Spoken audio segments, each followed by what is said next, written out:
তো এবার আমরা আলোচনা করব আরেকটা নতুন টপিক নিয়ে। এই যে দেখতে পাচ্ছেন কালার অ্যান্ড লিঙ্কস এর নিচে কিন্তু আরেকটা নতুন টপিক আছে যেটার নাম হচ্ছে পজিশন। তো এবার আমরা সিম্পলি এটার উপর একটা ক্লিক করে দিব, তাহলে দেখতে পাচ্ছেন আমরা কিন্তু পজিশনের মধ্যে আসি। আমরা কিন্তু এর আগেও পজিশন সম্পর্কে কিন্তু একটু ধারণা নিয়েছিলাম। এই যে এখানে ইউটিলিটিসের মধ্যে এই যে ইউটিলিটিস, এইটার মধ্যে কিন্তু এই যে দেখতে পাচ্ছেন পজিশন কিন্তু আছে। আমরা কিন্তু এইখান থেকে পজিশন সম্পর্কে একবার দেখছি। তো এবার আমাদের এই হেল্পারের মধ্যেও হচ্ছে পজিশন চলে আসছে, তবে এটা হচ্ছে একটু অন্যরকম। তো এবার আমরা এই পজিশন সম্পর্কে আলোচনা করব। তো আমি যদি স্ক্রল করে নিচের দিকে যাই, এই যে দেখতে পাচ্ছেন ফিক্স টপ। আমরা HTML এর কোনো একটা ট্যাগকে বা কোনো একটা এলিমেন্টকে কিন্তু আমরা যে কোনো একটা জায়গার মধ্যে, আমাদের ওয়েবসাইটের যে কোনো একটা জায়গার মধ্যে কিন্তু আমরা ফিক্স করে রেখে দিতে পারি, যাতে করে সেটা নড়াচড়া না করে, একই জায়গার মধ্যে যাতে সবসময় থাকে। এইটা কিন্তু আমরা এই যে এই ক্লাস নেমের মাধ্যমে করতে পারি, যে ফিক্স নামের যে ক্লাসটা সেইটা। এবং আমরা যদি বলি যে কোনো ট্যাগকে আমরা ফিক্স করব হচ্ছে টপের দিকে, আমাদের ওয়েবসাইটের টপের দিকে, তাহলে আমরা যে ক্লাসটা ইউজ করব সেটা হচ্ছে ফিক্স টপ। তাহলে চলেন এটা আমরা দেখে নেই। তো আমি চলে আসলাম হচ্ছে আমার VS কোডের মধ্যে। তো এই কাজগুলোকে আমি রিমুভ করে দিলাম এখান থেকে। আমাদের ব্রাউজারে যাব, গিয়ে একটা রিলোড করব, চলে গেছে সবকিছু।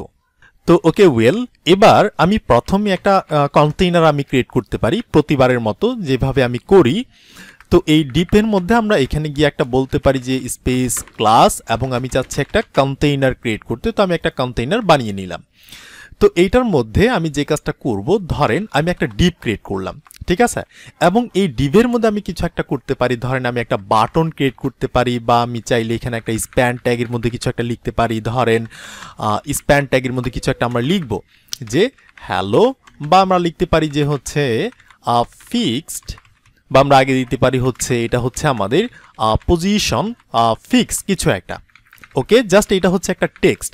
তাহলে আমাদের ব্রাউজারের মধ্যে আসছে কিনা আমরা চেক করার জন্য এখানে গিয়ে রিলোড করব, দেখতে পাচ্ছেন এটা কিন্তু চলে আসছে।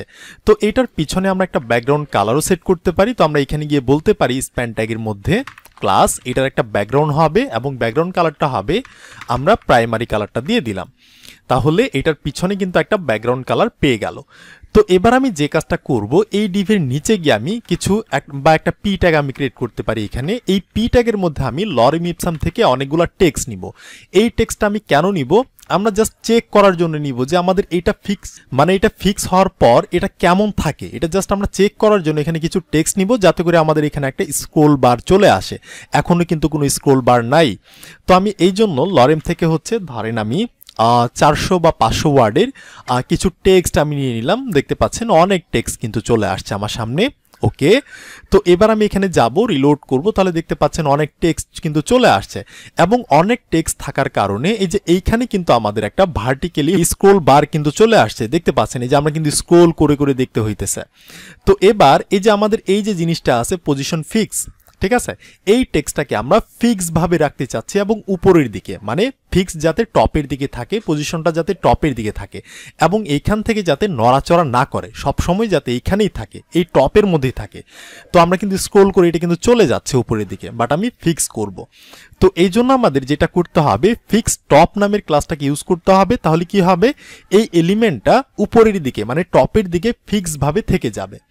তো এই জন্য আমাদের কি করতে হবে, এই যে দেখতে পাচ্ছেন আমাদের স্প্যান ট্যাগটা আছে কার মধ্যে, আমাদের এই ডিভের মধ্যে।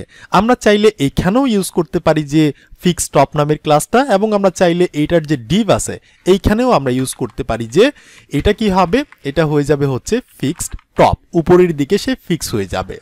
তাহলে লক্ষ্য রাখবেন, আমি এখানে গিয়ে একটা রিলোড করব। এবার আমি যদি স্ক্রোল করে নিচের দিকে যাই, তাহলে দেখতে পাচ্ছেন আমাদের সেইটা কিন্তু সেই টপের এইখানেই ফিক্স কিন্তু থেকে যাইতেছে, এই যে পজিশন ফিক্সটা। হ্যাঁ, এটা কিন্তু নড়াচড়া করতেছে না। আমি যদি এখানে অন্য একটা কালার দিই, ব্যাকগ্রাউন্ডটা আমি প্রাইমারি না দিয়ে আমি ডেঞ্জার দিতে পারি, তাহলে আপনাদের চোখে লাগবে। দেখতে পাচ্ছেন এই যে এটা কিন্তু টপের দিকে কিন্তু ফিক্স হয়ে গেল। তাহলে আমরা চাইলে যে কোনো একটা ট্যাগকে কিন্তু আমরা যে কোনো জায়গায় কিন্তু আমরা ফিক্স করতে পারি।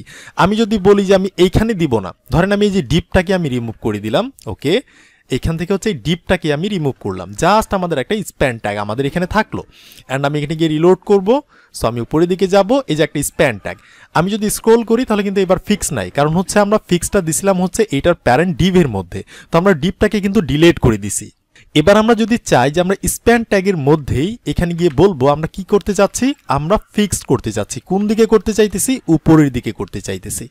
তাহলে এখন যদি আমি রিলোড করি তাহলে দেখতে পাচ্ছেন এইটা কিন্তু ব্লক হয়ে গেল। ওকে, যেহেতু এটা ডিভের মধ্যে নাই, সো এটা কি হয়েছে? ব্লক হয়ে গেছে। অ্যান্ড আমি যদি স্ক্রোল করে নিচের দিকে যাই দেখতে পাচ্ছেন এটা কিন্তু ফিক্সড ভাবেই থাকতেছে। এটা ব্লক কেন হইল? এটা ব্লক হওয়ার কারণ হইতেছে আমাদের স্প্যান ট্যাগ, আমাদের এই ফিক্সটা যখন আমরা দেই তখন কি হয়, সে এলিমেন্টটা ব্লক হয়ে যায়। এর আগে ব্লক না হওয়ার কারণটা ছিল আমরা কিন্তু এইখানে একটা ডিপ ক্রিয়েট করছিলাম। আমি যদি কন্ট্রোল জেড মেরে আবার আগের অবস্থানে ফিরে যাই তাহলে একটা ডিপ, এই ডিপটা কিন্তু ব্লক লেভেল ট্যাগ। ওকে, আর এই স্প্যান ট্যাগটা হচ্ছে এটা ইনলাইন লেভেলের ট্যাগ, মানে স্প্যান ট্যাগটা কিন্তু কোনো ব্লক লেভেলের ট্যাগ না, আমাদের এই ডিপটা হচ্ছে ব্লক লেভেলের ট্যাগ। তো আমি যদি এখন যাই রিলোড করি তাহলে কিন্তু আমরা পুরোটাই দেখতে পাচ্ছি না, আমরা দেখতে পাইতেছি যে শুধুমাত্র আমাদের এই জায়গাটাকে সে ফিক্স করে রাখছে, বাট এটা কিন্তু পুরোটাই রাখছে। এটা যদি আমরা এই যে এই ডিভের মধ্যে যদি আমরা একটা ব্যাকগ্রাউন্ড কালার দিতাম, যে ডিপ তোমার একটা ব্যাকগ্রাউন্ড কালার হবে এবং ব্যাকগ্রাউন্ড কালারটা প্রাইমারি কালার হয়ে যাবে, তাহলে আপনি দেখতে পারবেন এই যে দেখেন এই ডিভে পুরো জায়গাটা কিন্তু সে নিয়ে নিছে ফিক্স করে। ওকে, এবার কিন্তু আমরা দেখতে পারতেছি, বাট এর আগে দেখতে পারতেছিলাম না। এর কারণ হচ্ছে আমরা এখানে কোনো ব্যাকগ্রাউন্ড সেট করি নাই, যার কারণে এতটুকু জায়গা আমরা দেখতে পারতেছিলাম না। অ্যান্ড এরপরে আমরা যখন এইখানে আমাদের স্প্যানের মধ্যে আমি যদি এখান থেকে যে এটাকে রিমুভ করে দেই, করলাম, অ্যান্ড এইখানে যখন আমরা ফিক্স দিতেছি, যে ফিক্স আমরা করতে চাইতেছি কোথায়? টপের দিকে, তাহলে কিন্তু স্প্যান ট্যাগটা কি করতেছে? ব্লক করে কিন্তু পুরো এরিয়াটাকে এসে ফিক্স করে নিয়ে নিতেছে। এবং আমরা যদি স্ক্রোল করি এটা কিন্তু সবসময়ের জন্য সেম জায়গার মধ্যে থাকতেছে। ওকে ওকে, তাহলে এটা গেল। তো এটাকে আমি রিমুভ করতে পারি এখান থেকে, সো আমি রিমুভ করে দিলাম। ওকে ফাইন, এখানে গিয়ে রিলোড করব, চলে গেছে, বাট আমাদের টেক্সটগুলো আছে তো এগুলা থাকলো। এরপর আমি যদি স্ক্রোল করে নিচের দিকে যাই, আমাদের কিন্তু একটা টপিক কমপ্লিট, ফিক্স টপ কিভাবে করতে হয়। তো এটার নিচে দেখেন এই যে ফিক্স বটমও কিন্তু আমরা চাইলে করতে পারবো। তাহলে চলেন আমরা এখানে এই যে এই পি ট্যাগের নিচে যাব, একদম সবার নিচে যাব, এই যে পি ট্যাগের মধ্যে গিয়ে এই যে ডিভের উপরে, এটা কিন্তু আমাদের কন্টেইনার। তো এইখানে গিয়ে আমি কিছু একটা ক্রিয়েট করতে পারি। ধরেন আমি এবার একটা বাটনই ক্রিয়েট করলাম, তো করলাম, অ্যান্ড এখানে আমরা কিছু একটা লিখতে পারি যে বাটনের মধ্যে এটা হচ্ছে আমাদের ফিক্সড হাইফেন বা কিছু একটা ফিক্সড বটম কিছু একটা লিখলাম আমি এমনিতেই, এটা জাস্ট একটা টেক্সট। তো এটা কিন্তু আমাদের এখানে চলে আসার কথা। রিলোড করলাম, নিচে যাব আমি, তো এই যে দেখতে পাচ্ছেন একটা বাটন কিন্তু চলে আসছে, ফিক্স বটম। তো এটাকে আমি একটা ডিভের মধ্যে রাখতে পারি। সো আমি একটা ডিভের মধ্যে রাখলাম এবং এইটাকে আমি উপরের দিকে উঠায় দিলাম। সো আমি যে কাজটা করতে পারি, কিবোর্ডের অল্টার বাটনে চাপ দিয়ে আমি কিবোর্ডের আপেরও বাটনে ক্লিক করলাম, এটা কিন্তু ভিতরে চলে আসলো। তো এবার আমি এই ডিপটাকে বলবো যে ডিপ তুমি কি করবা। আচ্ছা, তার আগে আমাদের বাটনটাকে একটু ডিজাইন করি। আমি রিলোড করলাম, দেখতে পাচ্ছেন বাটনটা কিন্তু ডিফল্ট ভাবে আছে। তো এটাকে ডিজাইন করতে গেলে বুটস্ট্র্যাপের মাধ্যমে কি করতে হবে? ক্লাস লিখতে হবে। এটা কি? এটা যে একটা বিটিএন একটা বাটন, এটা আমাদের বোঝাই দিতে হবে। তো আমরা লিখলাম বিটিএন। এরপর আমাদের স্পেস দিয়ে বলতে হবে যে আমরা বিটিএন এর কোনো ব্যাকগ্রাউন্ড কালার দিতে চাচ্ছি কিনা। তো আমি চাচ্ছি একটা কালার দিতে, সেটা হতে পারে ধরেন প্রাইমারি কালারটা হতে পারে। তো রিলোড করলাম, দেখতে পাচ্ছেন একটা বাটন কিন্তু ক্রিয়েট হয়ে গেছে। এবার আমি চাচ্ছি আমাদের ওয়েবসাইটটাকে যদি কেউ স্ক্রোল করে তাহলে যাতে আমাদের এই বাটনটা ফিক্স অবস্থায় নিচের দিকে বটমের দিকে থাকে, এটা যাতে সব সময় দেখা যায়। তো এই জন্য আমি যে কাজটা করতে পারি, এই ডিভের মধ্যে গিয়ে আমরা বলতে পারি যে ক্লাস, অ্যান্ড এটা কি হবে? এটা হয়ে যাবে হচ্ছে ফিক্সড। কোন দিকে হবে? বটমের দিকে হবে। তাহলে কিন্তু এটা এই যে দেখতে পাচ্ছেন বটমের দিকে কিন্তু ফিক্স হয়ে গেছে। এবার আমি যতই স্ক্রোল করি দেখতে পাচ্ছেন সেটা কিন্তু সেম জায়গার মধ্যে আছে। আর আমি যদি এই ক্লাসটাকে যদি আমি এইখানে না দিতাম, ধরেন এখান থেকে আমি কাট করলাম, তাহলে কিন্তু চলে গেল। দেখতে পাচ্ছেন আমি যদি এই বাটনের মধ্যে দিতাম, এই যে বাটনের ক্লাসের মধ্যে দিতাম, তাহলে কি হইতো? রিলোড করলাম, তাহলে দেখতে পাচ্ছেন পুরো জায়গাটাকে কিন্তু সে ব্লক করে নিয়ে নিছে। তো আপনি যদি চান যে আপনি ফিক্সড একটা ছোট্ট একটা জায়গার মধ্যে রাখবেন, তাহলে আপনি যে কাজটা করবেন, আপনি তার যে প্যারেন্টটা আছে তার প্যারেন্টের মধ্যে যে এখানে দিয়ে দিবেন এবং এটার কোনো ব্যাকগ্রাউন্ড কালার দিবেন না। তাহলেই কিন্তু এটা ছোট্ট একটা জায়গার মধ্যে যে ফিক্সভাবে থাকলো। তো আপনি অনেক ধরনের সফটওয়্যারের মধ্যে কিন্তু দেখে থাকবেন, ধরেন মেসেঞ্জার, ফেসবুকের মেসেঞ্জার, সেখানে কিন্তু এই টাইপের একটা আইকন থাকে। ঠিক আছে, আমরা যতই স্ক্রোল করি এটা কিন্তু থাকে, যখন মেসেজ আসে নোটিফিকেশন আসে তখন কিন্তু এই যে এরকম গোল কিন্তু একটা থাকে। তো এই টাইপের আপনি ক্রিয়েট করতে পারেন চাইলে। তাহলে এটা গেল। তো এরপর এখানে কি আছে, আমি স্ক্রোল করে নিচের দিকে যাব, এই দেখতে পাচ্ছেন স্টিকি টপ। আমরা চাইলে কিন্তু কোনো কিছুকে ধরে স্টিকিও কিন্তু আমরা করতে পারি। আমরা চাইলে স্টিকি টপ করতে পারি এবং নিচের দিকে দেখেন আমরা চাইলে স্টিকি বটম করতে পারি এবং এগুলাকে আমরা যে কোনো ডিভাইসের জন্যই কিন্তু ক্রিয়েট করতে পারি। ছোট ডিভাইস, এই যে দেখতে পাচ্ছেন SM device, MD device, LG device, XL device এবং এক্সএক্সএল ডিভাইসের জন্য কিন্তু আমরা রেসপন্সিভের মধ্যে এই কাজগুলোকে করতে পারি। তাহলে চলেন আমরা স্টিকি করে দেখি। আমরা কিন্তু দেখছিলাম এর আগে যে কিভাবে স্টিকি করতে হয় বুটস্ট্র্যাপের মাধ্যমে। তাহলে চলেন আমরা আরেকবার দেখে নিব। তো এখান থেকে আমি এই ডিপটাকে রিমুভ করে দিলাম। ওকে, চলে গেল। এখানে গিয়ে রিলোড করলাম, চলে গেছে। তো এবার আমি প্রথমে যে কাজটা করব, উপরের দিকে যাব অ্যান্ড উপরের দিকে গিয়ে এই কন্টেইনারের মধ্যেই আমি একটা ডিপ ক্রিয়েট করব অ্যান্ড এই ডিভের মধ্যে কিছু একটা করতে পারি। আচ্ছা, যে কাজটা করতে পারি, ধরেন এই ডিভের মধ্যে আমি কিছু একটা লিখতে পারি যে দিস ইজ ডিভিশন, কিছু একটা ডিভিশন। ওকে, রিলোড করলাম, এটা চলে আসছে। এই যে দেখতে পাচ্ছেন এটার একটা ব্যাকগ্রাউন্ড কালার আমি সেট করব। তো এখানে গিয়ে আমি বলতে পারি এটার একটা ব্যাকগ্রাউন্ড কালার হবে এবং কালারটা হয়ে যাবে হচ্ছে ওয়ার্নিং কালার, বা আমি লিখতে পারি কালারটা হয়ে যাবে ডেঞ্জার কালার। সো এখানে গিয়ে আমি বলবো কালারটা হয়ে যাবে ডেঞ্জার কালার। লোড করলাম, দেখতে পাচ্ছেন চলে আসছে। তো এবার আমি যে কাজটা করব, আমি এই টেক্সটগুলোকে মাঝখানে আনতে পারি। তো এই জন্য আমি এখানে কিন্তু আমরা কিন্তু জানি যে কিভাবে করতে হয়। আমরা চাচ্ছি টেক্সটটাকে কোথায় সেন্টার অ্যালাইন করতে, তাহলে কিন্তু টেক্সটটা মাঝখানে চলে আসছে। তো এবার আমি চাচ্ছি ইউজার যদি আমাদের ওয়েবসাইটটাকে স্ক্রল করে তাহলে যাতে আমাদের এইটা হচ্ছে একটা নেভিগেশন বার আপনি চিন্তা করতে পারেন, ঠিক আছে? এই নেভিগেশন বারটা যাতে ফিক্স অবস্থায় মানে স্টিকি হয়ে উপরের দিকে থাকে, এটা যাতে সবসময় দেখা যায়। নেভ বারটা স্ক্রল করে যতই নিচের দিকে যাই, নেভ বারটা যাতে আমাদের এই টপের মানে আগের জায়গার মধ্যেই যাতে থাকে। তো এই কাজটা আমরা কিভাবে করতে পারি, এটা কিন্তু আমরা এর আগেও দেখছিলাম ইউটিলিটিজের পজিশনের মধ্যে। তো এবার আমরা আরেকবার দেখব। তো এই কাজটা করতে গেলে আমরা যে ক্লাসটা ইউজ করতে পারি সেটা হচ্ছে স্টিকি টপ। তাহলে চলেন আমরা এখানে গিয়ে বলবো যে ডিপ তুমি কি করবা, তুমি হয়ে যাবা হচ্ছে স্টিকি, এবং স্টিকি তুমি কি হবা স্টিকি হাইফেন টপের দিকে হয়ে যাবা। তাহলে আপনি দেখতে পারবেন এখানে গিয়ে একটা রিলোড করলাম। এবার যদি আমাদের ওয়েবসাইটটাকে স্ক্রল করে নিচের দিকে যাই তাহলে দেখতে পাচ্ছেন আমাদের নেভিগেশন বার কিন্তু ফিক্স হয়ে আছে। আপনি চিন্তা করতে পারেন এটা হচ্ছে একটা নেভিগেশন বার, এটা কিন্তু নড়াচড়া করতেছে না। তো আমরা চাইলে যে কোনো কিছুকে কিন্তু আমরা স্টিকি টপ করতে পারি বা আমরা বটম করতে পারি, ঠিক আছে? আমাদের ওয়েবসাইটের মধ্যে যদি নেভিগেশন বার থাকে সেটাকে কিন্তু আমরা স্টিকি করতে পারি এরকমভাবে। এই যে বুটস্ট্র্যাপের মধ্যে কিন্তু আমরা স্ক্রল করতেছি, এই যে নেভিগেশন বারটা কিন্তু নড়তেছে না, এইখানেই কিন্তু থাকতেছে এই যে উপরেরগুলা, ঠিক আছে? তো আমাদেরটাও কিন্তু এই যে সেম কাহিনী কিন্তু করতেছে। তাহলে এটা গেল।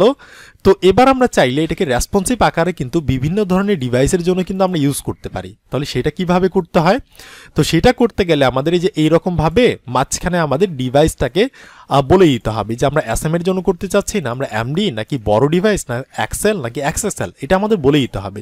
তাহলে ধরেন আমি এখানে গিয়ে বলবো এই যে এখানে আমাদের একটা হাইফেন দিতে হবে এবং মাঝখানে আমরা যদি বলি যে এমডি, এইটার মানে হচ্ছে আমাদের ওয়েবসাইটটাকে ইউজার যদি মিডিয়াম যে লেভেলের ডিভাইসটা আছে, ধরেন আইপ্যাড, এইখান থেকে যদি শুরু করে উপরের দিকে মানে উপরে আরো যত বড় ডিভাইস আছে, যত বড় ডিভাইসেই দেখুক, এইটা কি হবে আমাদের এইটা মানে ডিফল্টভাবে থাকবে, দেখতে পাচ্ছেন।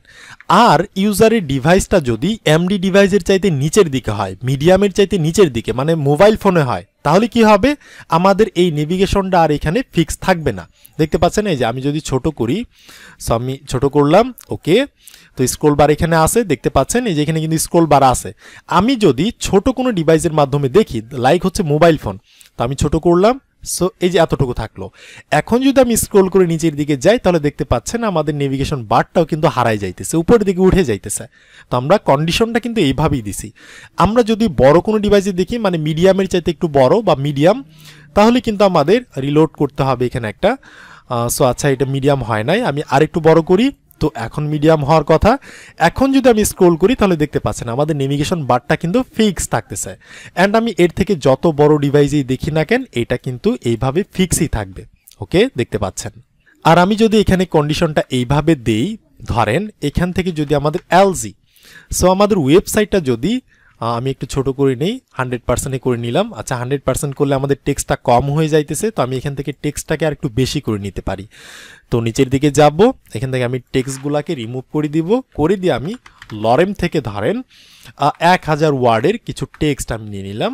এখন আমাদের ব্রাউজারে যাব, গিয়ে একটা রিলোড করবো, চলে আসছে। তো এই যে দেখতে পাচ্ছেন এলজির ক্ষেত্রে কিন্তু এটা ঠিক আছে, এবং এলজির থেকে যদি আর একটু বড় ডিভাইসে যাই তাহলে ঠিক আছে, কারণ আমরা এখানে কন্ডিশনটা কিন্তু এই যে এইভাবেই দিছি, লক্ষ্য করে দেখবেন, এই যে দেখতে পাচ্ছেন, মানে ডিভাইস যদি এলজির থেকে বড় হয়, এলজি থেকে শুরু করে যদি উপরের দিকে যায়, যত বড় ডিভাইসই হোক, এইটা কি হবে, এটা কিন্তু এই যে স্টিকি থাকবে, মানে ফিক্সই থাকবে। বাট এলজির থেকে যদি ছোট কোনো ডিভাইসের মাধ্যমে আমাদের ওয়েবসাইট দেখে, তাহলে কি হবে, এই যে এইটা কিন্তু মানে থাকবে না, স্টিকি থাকবে না। ওকে, তো ধরেন আমি যদি ছোট করি, এলজির থেকে একটু ছোট করি, তো এখান থেকে হচ্ছে আমি একটু ছোট করলাম, এখান থেকে চাপ দিয়ে ধরে একটু ছোট করলাম, তাহলে এখন কিন্তু হচ্ছে মিডিয়াম টাইপের মধ্যে চলে আসছে কিছু একটা। তো আমি যদি রিলোড করি এখানে, এবার যদি আমি স্ক্রোল করে নিচের দিকে যাই, তাহলে দেখতে পাচ্ছেন নেভিগেশন বারটাও কিন্তু উপরের দিকে চলে যাইতেছে। বাট এলজির ক্ষেত্রে যদি যাই তাহলে কিন্তু ঠিক থাকবে, রিলোড করলাম, তো এলজির ক্ষেত্রে কিন্তু ঠিক আছে। তো একইভাবে আমি যদি এখানে গিয়ে বলি যে এটা হয়ে যাবে এসএম এর জন্য, তাহলে কিন্তু এটা ছোট ডিভাইস, বড় ডিভাইস সব ডিভাইসেই কিন্তু এটা থাকবে। আমি যদি ছোট করি, সো রিলোড করলাম, স্ক্রোল করতেছি, এখনও কিন্তু থাকতেছে। আমি আরেকটু ছোটতে যাব, সো বেশি ছোটতে গেলে আবার হবে না, এসএম দেখতে পাচ্ছেন চলে গেছে। হ্যাঁ, মানে হচ্ছে এমডির থেকে শুরু হবে, তো এই যে এখন কিন্তু থাকবে। ওকে, তাহলে কিন্তু আমরা চাইলে এইভাবে একটা ব্রেক পয়েন্ট আকারে কিন্তু আমরা এগুলোকে ইউজ করতে পারি। তো এটা গেল, এটার পরে কি আছে, স্টিকি বটম কিন্তু আমরা করতে পারবো, মানে নিচের দিকে আমরা করতে পারবো। সো এই জিনিসটাকে আমি এখান থেকে কন্ট্রোল এক্স মেরে কাট করলাম, কাট করে আমি একদম নিচের দিকে চলে যাব, এখান থেকে স্ক্রোল করে আমি নিচের দিকে যাব এবং এই ডিভের মধ্যে আমি এই ডিভটাকে পেস্ট করে দিলাম। তাহলে থাকলো, আমি এখানে গিয়ে একটা রিলোড করব, এটা নিচে চলে আসবে, দেখতে পাচ্ছেন এই যে নিচের দিকে কিন্তু চলে আসছে। তো এবার আমি যে কাজটা করব, আমি এখানে যেটা করব সেটা হচ্ছে স্টিকি টপ দিব না, এবার আমি দিব হচ্ছে স্টিকি বটম। তো এবার কিন্তু এটা নিচের দিকে ফিক্স থাকবে, এই যে দেখতে পাচ্ছেন নিচে আছে, আমি স্ক্রোল করে উপরের দিকে যাই, দেখতে পাচ্ছেন এটা কিন্তু স্টিকি অবস্থায় আছে, দেখতে পাচ্ছেন আমি স্ক্রোল করতেছি, এটা কিন্তু নড়াচড়া করতেছে না। তো এইখানেও কিন্তু আমি চাইলে কন্ডিশন দিতে পারবো, আমি যদি বলি যে এমজি যদি কেউ মিডিয়াম ডিভাইস থেকে শুরু করে বড় কোনো ডিভাইসে দেখে, তাহলে কি হবে, এইটা স্টিকি থাকবে। ঠিক আছে, আমি যদি একটু ছোট করি, সো একটু বড় করি, মিডিয়ামের দিকে নিয়ে যাব, ওকে মিডিয়াম, রিলোড করলাম। তো এবার যদি স্ক্রোল করি তাহলে কিন্তু এটা ফিক্স থাকতেছে, ঠিক আছে। আর লার্জে গেলে তো থাকবেই, 100% থাকবে। বাট এটা যদি এমবির চেয়ে যদি নিচের দিকে যায়, লাইক হচ্ছে মোবাইল ফোন, তাহলে কিন্তু এটা আর কাজ করবে না, দেখতে পাচ্ছেন স্টিকে কিন্তু কাজ করতেছে না। সো আমরা কিন্তু চাইলে এটাকে কন্ডিশনের মধ্যে কিন্তু আমরা ইউজ করতে পারি। তো এটাকে আমি বড় করলাম, ওকে, আমি এখানে গিয়ে দেখবো এটার নিচে গিয়ে আছে, দেখতে পাচ্ছেন এটার নিচে আর কিছু নাই। তাহলে এতটুকু প্র্যাকটিস করেন, কথা হচ্ছে এর পরের ভিডিওতে।